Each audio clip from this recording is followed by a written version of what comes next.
ናችሁ? እንኳን ለመጨረሻው የስግደት ቀን በሰላም አደረሳችሁ።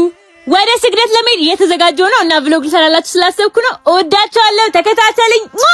ሽቶ ሁሌም በብሎጎቼ መሃል ሚስጥር አወጣለሁ። እስቲ አስቡት በዛሬ የተባረከች ቀን ምን እንደተፈጠረ። አባቴ ለእናቴ ቀለበት በጣም የምወደው ስፕላሽ ቪቪላ ቦዲ ሚስት ተጠቀሙት። ይሄው አድራሻቸው። አሁን እንሂድ። ቀለበቱ ጋር ነኝ አይደል? ልቀጥልላችሁ። ያው እንደምታውቁት አባትና እናቴ አንድ ግቢ ውስጥ ተከራይተው እንደሚኖሩ እንደነበረ በባለፈው ቭሎጋችን አሳውቀናል እና በቀን ሚያዝያ 2 በስግደት ቀን አባቴ ለእናቴ ቀለበት አሰረላት። እልል ነበር ግን ሰዓቱ አልደረሰም። በመጨረሻ ግን ሳልል አልዘጋውም ይሄን ቪዲዮ። እናም እኛ ተፈጠርን አድገንም እዚህ ደረስን።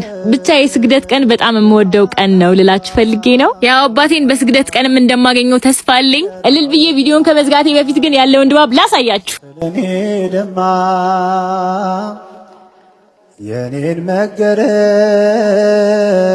እሱ ተገርፎ አለቀ።